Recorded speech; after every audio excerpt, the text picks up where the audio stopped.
Hi hello నమస్తే I'm Praneetha Pokalkar. Welcome to our channel exam time.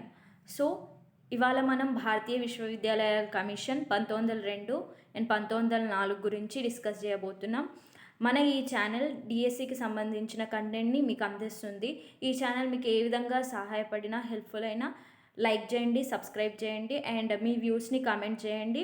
మీ ఒక్క like ఈ ఛానల్కి ఫర్దర్గా చాలా హెల్ప్ఫుల్ అవుతుంది.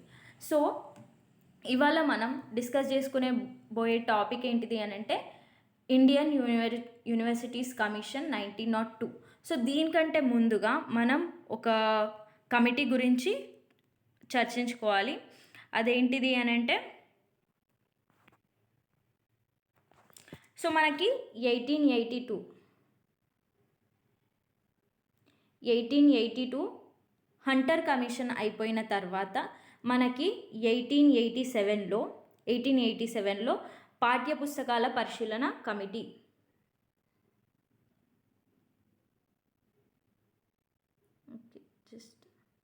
పాఠ్య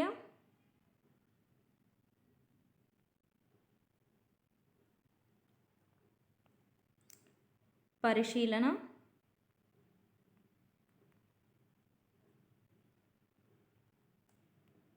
పాఠ్యపుస్తకాల పరిశీలన కమిటీ అనేది 1887లో ఏర్పాటైంది.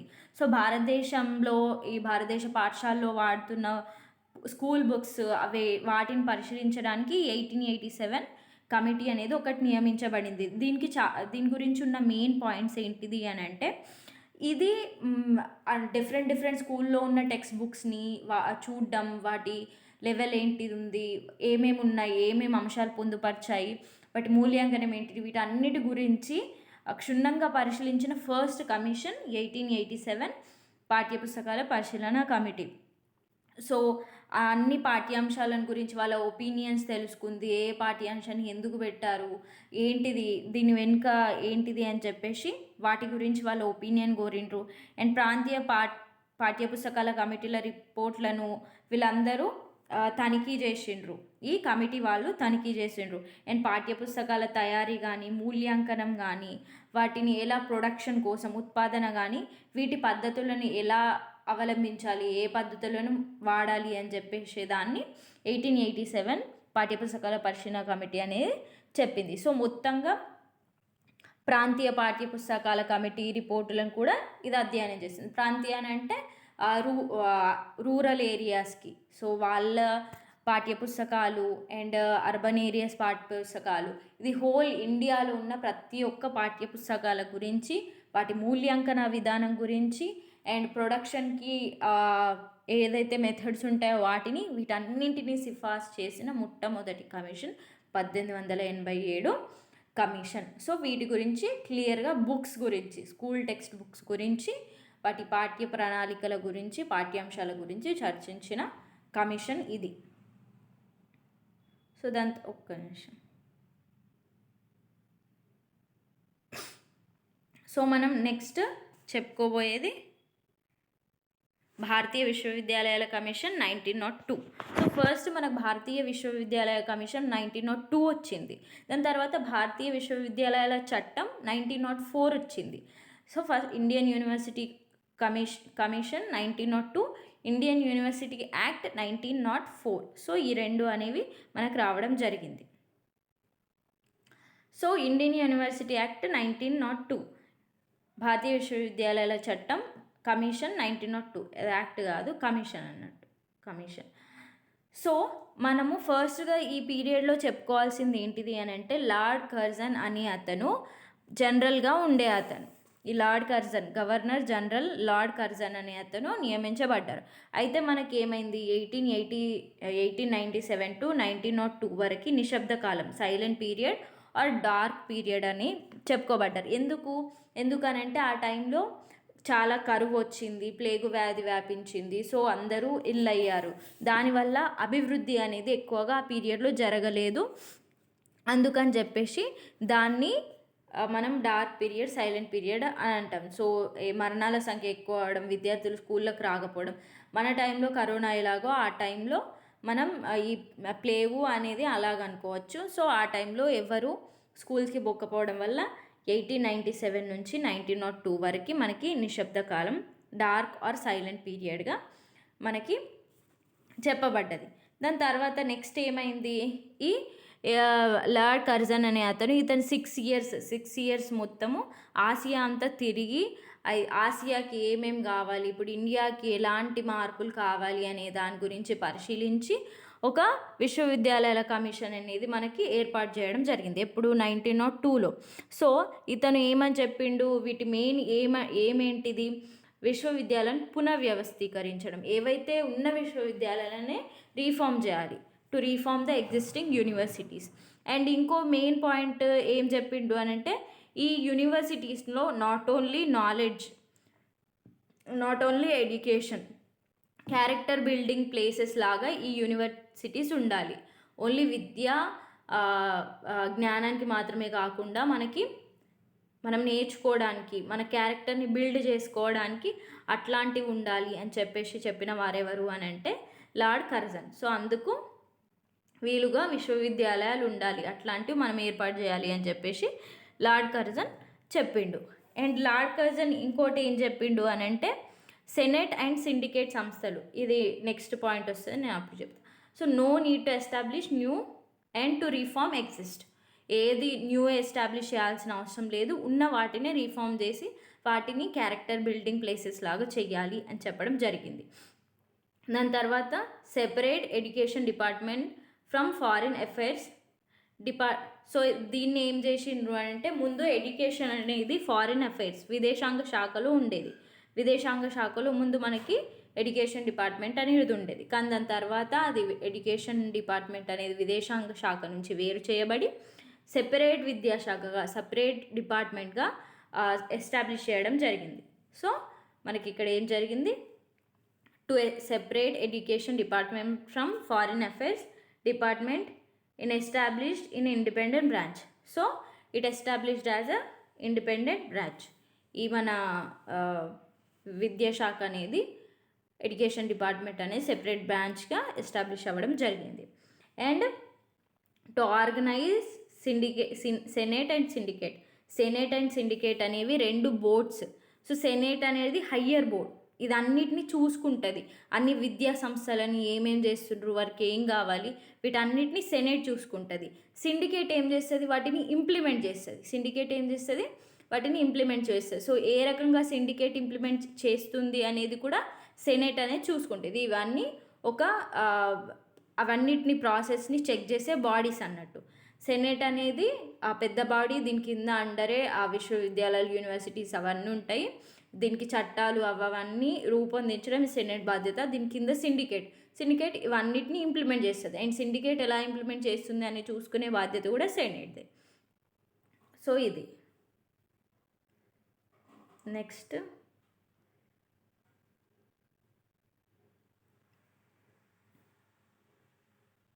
Establish degree in place of intermediate. So intermediate క్లాసెస్ని ఎత్తివేసి డైరెక్ట్ డిగ్రీ పెట్టాలి, 10th అయిపోయిన తర్వాత డిగ్రీ క్లాసెస్ ఉండాలి అని చెప్పేసి మనకి వీళ్ళు చెప్పడం జరిగింది. అండ్ యూనివర్సిటీస్ అనేవి ఒక లైబ్రరీస్ ఉండాలి, ల్యాబ్స్ ఉండాలి అని చెప్పింది, ప్రయోగశాలలు, గ్రంథాలయాలు ఉండాలి అని చెప్పింది మనకి 1902 భారతీయ విశ్వవిద్యాలయ కమిషన్. అండ్ దాని తర్వాత ఏవైతే ఇప్పుడు అఫిలియేటెడ్ కాలేజెస్ ఉంటాయో, అనుబంధ కళాశాలలు, వీటిని అప్పజెప్పేటప్పుడు వాటికి అంటే అటానమస్ కాలేజెస్ ఉంటాయి కదా మనకి. అటానమస్ అంటే స్వయం ప్రతిపత్తిని ఇచ్చేటప్పుడు వాటికి నియమాలు, నిబంధనలు, రూల్స్ అండ్ రెగ్యులేషన్స్ అన్నిటినీ పాటించేలాగా యూనివర్సిటీస్ చేయాలి అని చెప్పింది. సో వీరు ఏం చేశారు అని అంటే, ఇవన్నీ జరిగేటప్పుడు అండ్ మనకి ఇంకో క్వశ్చన్ కూడా రావచ్చు, 1899లో మనకి ఇతను గవర్నర్ జనరల్గా నియమించబడ్డారు. ఎవరు? లార్డ్ కర్జన్ అనే అతను 1899లో గవర్నర్ జనరల్గా నియమించబడ్డారు. అండ్ సో ఇప్పుడు వీటికి ఆధిపత్యం ఇచ్చినప్పుడు, ప్రతిపత్తిని ఇచ్చినప్పుడు ఏం జరిగింది, ఈ మన ఏమంటారు, విశ్వవిద్యాలయాలకు వాటి మీద ఆధిపత్యం అనేది వచ్చింది, సెకండరీ విద్య పైన ఆధిపత్యం అనేది రావడం జరిగింది. అండ్ ఇంకో మెయిన్ ఇంపార్టెంట్ పాయింట్ ఏంటిది అని అంటే ఈ ఈ చెప్పినవన్నీ కూడా లండన్ యూనివర్సిటీ యాక్ట్ మీద బేస్ అయి ఉన్నాయి. సో వాళ్ళు చెప్పినవన్నీ లండన్ యూనివర్సిటీ యాక్ట్ మీద ఆధారపడి ఉన్నాయి. అండ్ మన ఇండియన్ ఎడ్యుకేషన్కి ఏ విధంగా కూడా అవి అనుగుణంగా లేవు. సో లేనప్పుడు ఈ మళ్ళీ దాని తర్వాత ఈ కమిటీ సూచన మేరకి వీళ్ళు చెప్పిన సజెషన్స్ అని ఇంప్లిమెంట్ చేయడానికి భారతీయ విశ్వవిద్యాలయ చట్టం ఇండియన్ యూనివర్సిటీ యాక్ట్ 1904 అనేది ఎస్టాబ్లిష్ చేయడం జరిగింది. సో మన ఇండియన్స్ అందరు కూడా దాన్ని వ్యతిరేకించారు. లైక్ ఇది మన ఇండియన్ ఎడ్యుకేషన్కి, మన ఎన్విరాన్మెంట్కి పనికి రాదు, ఆ లండన్ యూనివర్సిటీ యాక్ట్ తెచ్చిన చట్టాలు ఇక్కడ ఇంప్లిమెంట్ చేయడం కరెక్ట్ కాదు. అండ్ ఈ లార్డ్ కర్జన్ చెప్పినవన్నీ ఓన్లీ జాబ్స్ పరంగా ఒక స్టూడెంట్కి ఒక జాబర్ అయ్యేటట్లు తప్పితే ఎడ్యుకేషన్ నాలెడ్జ్ అనేది రావటం లేదు అని చెప్పి వీళ్ళు చెప్పిండ్రు. అయినా కానీ అతను తన స్వభావాలకి తనకు నచ్చినట్టు తనే చట్టం చేసుకోవడము, వాటిని ఇంప్లిమెంట్ చేయడము అనేది జరిగింది. సో ఈ ఇంటెలిజెన్స్ని, జ్ఞానాన్ని పెంచడం అనేది మెయిన్ ఎయిమ్గా కాకుండా ఓన్లీ ఉద్యోగాలు కల్పించడం మాత్రమే ఒక ఎయిమ్గా, జాబ్ ఎంప్లాయ్మెంట్ ఇవ్వడమే ఒక బాధ్యతగా వాళ్ళు తీసుకోవడం అనేది ఇక్కడ మనకు తెలుస్తుంది. సో దాని తర్వాత ఏమైపోయింది అని అంటే ఇక్కడ మనకి దాని తర్వాత 1905 నుంచి 1910 వరకు ఈ 1905 నుంచి 1910 వరకు స్టూడెంట్స్ అనేవి స్కూల్లో పెరగడం అనేది జరిగింది ఎక్కువగానే. అండ్ ఎక్కువ బడ్జెట్ కూడా, అధిక నిధులను కూడా కేటాయించడం అనేది జరిగింది.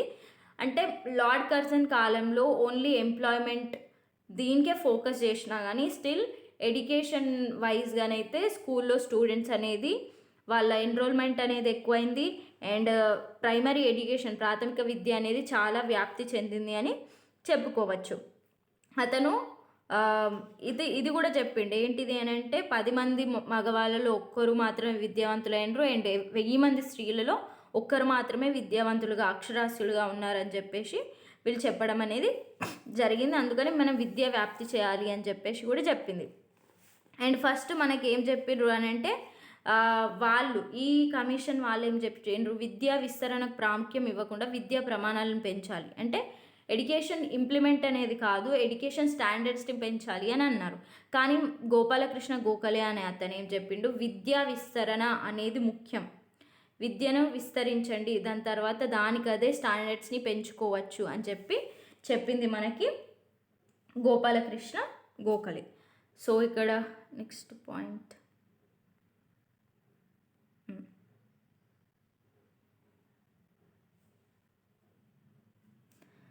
ఇక్కడ మనకి ఇక్కడ 1904లో మనకి ఇది అమలు కావడం అనేది జరిగింది. ఈ చట్టం ఓన్లీ జాబ్స్ ప్రొవైడ్ చేయడానికి అండ్ ఎవరైతే గవర్నమెంట్ జాబ్స్లో రారో, ఎవరైతే జాయిన్ అవ్వారో వాళ్ళకి వేరే జాబ్స్కి కూడా ఎలిజిబిలిటీ లేదు. They cannot join in other jobs. The persons who don't join in the government sector are not eligible to join in the private sector are other sectors two అనేది ఇక్కడ ఇదొక సజెషన్ అనేది ఉండేది. దాని తర్వాత 1905 నుంచి 1920 వరకు మనకి స్వదేశీ ఉద్యమం జరిగింది. సో స్వదేశీ ఉద్యమం జరగడం వల్ల ఏం జరిగింది అని అంటే వీళ్ళు ఎక్కువ ఎఫెక్టివ్గా వాళ్ళ మీద ప్రెషర్ తేవడం అనేది జరిగింది.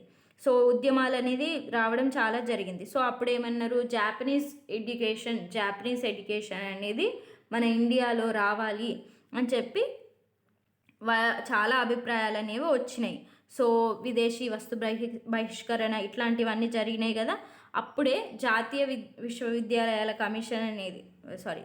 విద్యా కమిషన్ అనేది ఏర్పాటు కావడం జరిగింది. అండ్ దానివల్ల కలకత్తాలో ఒక కళాశాల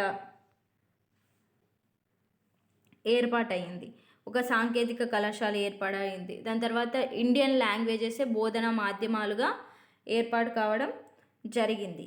సో మళ్ళీ గురుకులాలు అనేవి ప్రారంభమైనాయి. అండ్ మింటో మార్లే సంస్కరణ 1909లో ప్రారంభం జరిగింది. సో ఇవన్నీ జరగడం వల్ల ఇప్పుడు 1904లో మనకి గోపాలకృష్ణ ఇవన్నీ ఆ స్వదేశీ ఉద్యమం పీరియడ్ టైంలో ఇవన్నీ జరగడం జరిగింది. సో వీటితో పాటు మనకి ఇక్కడ మెయిన్గా తెలుసుకోవాల్సింది ఏంటిది అని అంటే 1904 గోపాలకృష్ణ గోఖలే ఏం చేసిండు అని అంటే ప్రాథమిక విద్యని నిర్బంధం చేయాలి, అంటే free and compulsory education to everyone అనేది తీసుకురావడం అనేది జరిగింది. ఈ తీసుకురావడం వల్ల దాన్ని కొంతమేరకి వాళ్ళు ప్రాథమిక విద్య నిర్బంధం చేశారు. అయితే గోఖలే తీర్మానాలు 1910లో 1911లో కూడా వచ్చాయి. సో వీటి గురించి మనం తెలుసుకుందాం. 1910లో ఏం చెప్పారు, 1911లో ఏం చెప్పారు అని. సో ఇక్కడ ఇది 1910లో. సో 1910లో member of imperial legislative council. So మన ఇండియన్స్ అనేవాళ్ళు చాలా ఉద్యమాలు చేశారు. ఎందుకు అని అంటే మాకు కూడా లెజిస్లేషన్లో ఇండియన్స్ కూడా ఉండాలి అని చెప్పి ఉద్యమాలు చేయడం వల్ల, వాళ్ళు డిమాండ్ చేయడం వల్ల మనకి గోపాలకృష్ణ గోఖలే అనే అతను member of imperial legislative council 1910లో మెంబర్ ఆఫ్ ఇంపీరియల్ లెజిస్లేటివ్ కౌన్సిల్గా వీరు ఎన్నికయ్యారు. సో వీరు ఏమని చెప్పారు, వీరు చాలా ఇంపార్టెంట్ పాయింట్ ఇది ఒకటి, నిరక్షరాస్యుల అమాయకులు ఉన్న జాతి సంపూర్ణ అభివృద్ధిని సాధించలేదు, పోటీ పడలేదు అని చెప్పారు. అంటే ఎవరైతే ఇల్లిటరేట్ పీపుల్ ఉంటారో, ఎవరైతే ఇన్నోసెంట్ పీపుల్ ఉంటారో వాళ్ళు ఒక జాతి ముందుకు నడపడానికి, ఆ జాతి సంపూర్ణంగా డెవలప్ కావడానికి జరగదు, అది సాధ్యపడదు, మనం కంపీట్ చేయలేం వేరే వాళ్ళతోటి అని చెప్పింది ఎవరు అని అంటే గోపాలకృష్ణ గోఖలే గారు. అతను ఏమని చెప్పిండ్రు, 6 to 10 years వరకు ఫ్రీ అండ్ కంపల్సరీ ప్రైమరీ ఎడ్యుకేషన్ని బాలబాలికలకు అందించాలి అని చెప్తారు. ఇప్పుడు మనకు ఆప్షన్ ఇచ్చేటట్టు 6 to 10 years free and compulsory education, 6 to 10 years free and compulsory primary education, 6 to 10 years free and compulsory upper primary education, ఇట్లా ఆప్షన్స్ ఇవ్వచ్చు. So 6 to 10 years free and compulsory primary education, దీన్ని దృష్టిలో పెట్టుకోండి. So దాని తర్వాత primary education expenditure ఏదైతే ఉందో అది లోకల్ అండ్ స్టేట్ గవర్నమెంట్, స్థానిక ప్రభుత్వ సంస్థలు 1:2 నిష్పత్తిలో ఖర్చును భరించాలి. స్థానిక సంస్థలు మరియు ప్రభుత్వ సంస్థలు ఇద్దరు కలిపి 1:2 నిష్పత్తిలో మనకి ఆ విద్యా ఖర్చును భరించాలి. అండ్ స్థానిక సంస్థలు ఏవైతే లోకల్ బాడీస్ ఉన్నాయో ప్రైమరీ స్కూల్స్కి ఏవైతే నిధులు కావాలో వాళ్ళే సమకూర్చుకోవాలి అని కూడా చెప్పిండు. విద్యా ప్రమాణాలతో పాటు విద్యా విస్తరణ అనేది కూడా ముఖ్యమని చెప్పిండు.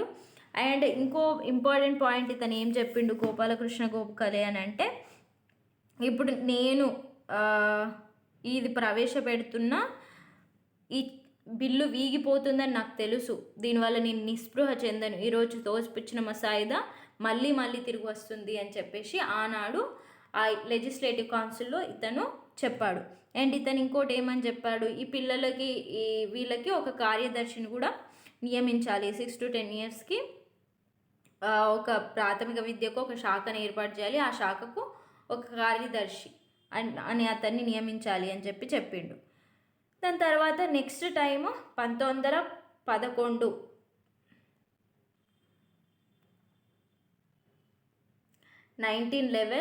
మార్చ్ 16 రోజు ప్రాథమిక విద్యా ముసాయిదా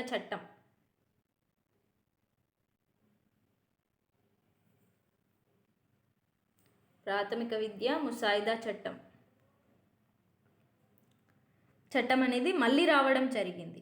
సో ఇతను ఏమని చెప్పిండు,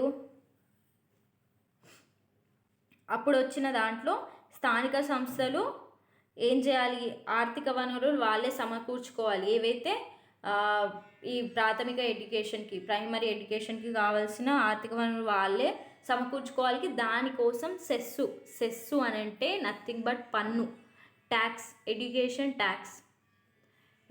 ట్యాక్స్ వాళ్ళే వసూలు చేసుకునేటట్టు అవకాశం కల్పించాలి అని చెప్పేసి ఈయన ఈ రెజల్యూషన్లో ఈ బిల్లులో మాట్లాడడం అనేది జరిగింది. దాని తర్వాత ఇతను ఏమన్నాడు అని అంటే 6 నుంచి 10 సంవత్సరాల బాలబాలికలు ఎవరైతే బడిలోకి వెళ్తలేరో, బడిలో వాళ్ళ తల్లిదండ్రులు చేర్పిస్తలేరో వాళ్ళ తల్లిదండ్రులను శిక్షించాలి. సో దట్ తల్లిదండ్రులు వచ్చి బాలికల్ని పంపిస్తారు స్కూల్లోకి అని చెప్పడం జరిగింది. అండ్ వీళ్ళు బ్రిటిష్ ప్రభుత్వం ఏం చేసింది, దీన్ని తిరస్కరించింది, దీన్ని రిజెక్ట్ చేసింది, యాక్సెప్ట్ చేయలేదు. కానీ ఇది బ్రిటిష్ వాళ్ళపై చాలా ఎఫెక్ట్ చూపించింది, చాలా ప్రభావం చూపించడం వల్ల వీరు ఏం చేసిండ్రు, 1913లో బ్రిటిష్ ప్రభుత్వ తీర్మానం లేదా దీన్నే నూతన విద్యా విధాన తీర్మానాన్ని ప్రకటించేలా తయారు చేసింది, నేషనల్ ఎడ్యుకేషన్ పాలసీ 1913. సో ఇక్కడ మనం ఇంకో కొన్ని పాయింట్స్ నేర్చుకుందాం.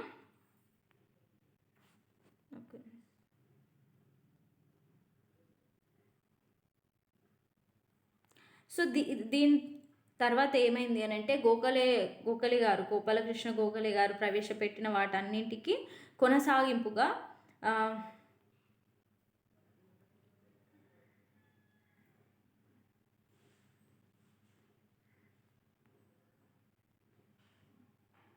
గోపాలకృష్ణ గోఖలే గారు ప్రవేశపెట్టిన దానికి కొనసాగింపుగా మనకెవరు, విఠల్ భాయ్ పటేల్ అనే అతను, ఈయన కూడా 1918లో బొంబాయి రాష్ట్ర శాసనసభలో ఈ నిర్బంధ ప్రాథమిక విద్య బిల్లును ప్రవేశపెట్టితే దాన్ని ఆమోదించడం జరిగింది. కానీ ఇదేం చేసింది, అప్పట్లో దీనికి కొన్ని ఉన్నాయి అన్నట్టు. ఏంటిది, ఫస్ట్ ఇది ఓన్లీ ఓన్లీ బాలలకు అంటే బాయ్స్కి మాత్రమే అందించడం జరిగింది. దాని తర్వాత పట్టణ ప్రాంతంలోని బాలికలు అందించడం జరిగింది. దాని తర్వాత గ్రామీణ ప్రాంతాల్లోని బాలికలకు అందించడం అనేది జరిగింది. సో ఇది టోటల్గా ఒకటేసారి ఇంప్లిమెంట్ కాలేదు. అండ్ ఈ 1988 చట్టాన్ని పటేల్ చట్టంగా పేర్కొంటారు. సో ఈ 1988 చట్టాన్ని పటేల్ చట్టంగా పేర్కొంటారు. అండ్ దీన్ని 6 to 11 years వాళ్ళకి ఎవరైతే ఉన్నారో వాళ్ళకి బాయ్స్కి ఫస్ట్ ఓన్లీ బాయ్స్కే బాలురకు నిర్బంధ ప్రాథమిక విద్యను ప్రవేశపెట్టడం అనేది జరిగింది. దాని తర్వాత పంజాబ్లోని ఓన్లీ గ్రామీణ రూరల్ అండ్ అర్బన్ గ్రామీణ ప్రాంతాల్లో పట్టణ ప్రాంతాల్లో బాయ్స్కి మాత్రమే, ఓన్లీ బాయ్స్కి. అది ఎక్కడ, పంజాబ్లో వాళ్ళకి నిర్బంధ ప్రాథమిక విద్య అనేది అందుబాటులోకి వచ్చింది. దాని తర్వాత 1919లో ఓన్లీ గ్రామీణ ప్రాంతాల్లోని బాలబాలికలకు, 1990లో గ్రామీణ ప్రాంతాల్లోని బాలబాలికలకు. దాని తర్వాత 1920లో ఈ మద్రాసు దగ్గర ఉన్న గ్రామీణ పట్టణ ప్రాంతాల్లో ఏ బయాస్నెస్ లేకుండా బాయ్స్కి గర్ల్స్కి ఇద్దరికి కూడా విద్యను అందించడం జరిగింది. సో 1920లో ఎక్కడ, మద్రాసులో, అండ్ 1919లో బెంగాల్లో, అండ్ అంతకుముందు పంజాబ్లో ఓన్లీ గ్రామీణ పట్టణ ప్రాంతాలకు చెందిన బాయ్స్కే ఈ 6 to 10 years నిర్బంధ ప్రాథమిక విద్య అనేది అమలు కావడం జరిగింది.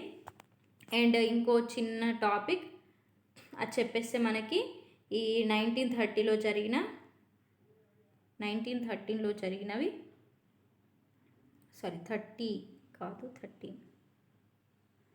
13లో బ్రిటిష్ ప్రభుత్వం తీర్మానాలు, ఈ న్యూ ఎడ్యుకేషన్ పాలసీ ఉంది కదా, నూతన విద్యా విధానం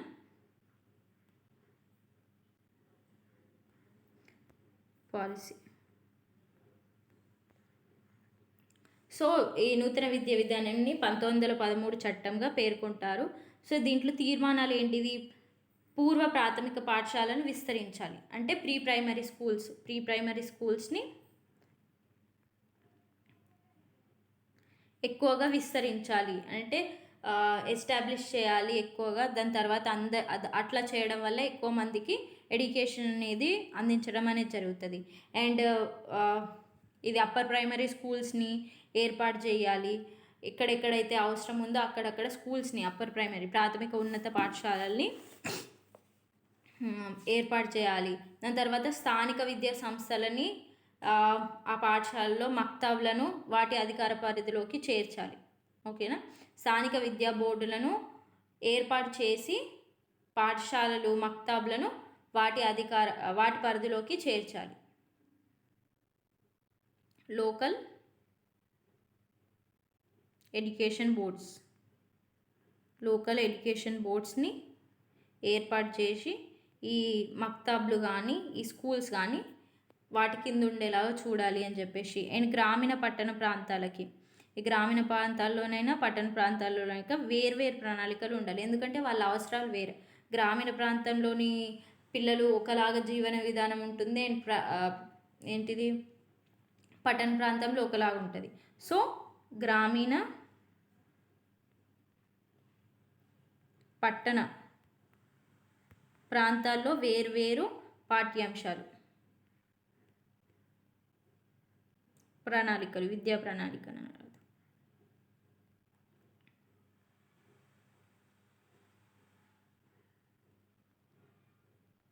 వేర్వేరు విద్యా ప్రణాళికలు ఏర్పాటు చేయాలి. అండ్ ఎవరైతే టీచర్స్ ఉంటారో వాళ్ళకి ఆ నేటివ్ లాంగ్వేజ్ని ఏమంటాం మనము, స్థానిక భాషలో వాళ్ళు ఎక్స్పర్ట్స్ అయి ఉండాలి. అండ్ దాని తర్వాత ఉపాధ్యాయ విద్యార్థి నిష్పత్తి అనేది 1:30 లేదా 1:40గా ఉండాలి. అండ్ స్త్రీ ఎడ్యుకేషన్ని ఎంకరేజ్ చేయాలి అని చెప్పి చెప్పిండ్రు. అండ్ ఇదంతా మనకి 1913 న్యూ ఎడ్యుకేషన్ పాలసీ గురించి సంబంధించింది. దీన్ని ఖచ్చితంగా నోట్స్ అనేవి ప్రిపేర్ చేయండి. ఈ కంటెంట్ మీకు నచ్చినట్టయితే లైక్ చేయండి, సబ్స్క్రైబ్ చేయండి. నేను నెక్స్ట్ షాడ్లర్ కమిషన్ 1979, దాని తర్వాత హార్టాగ్ కమిషన్ 1929 గురించి ఒక వీడియో అనేది చేస్తాను. So stay tune to our channel. Bye.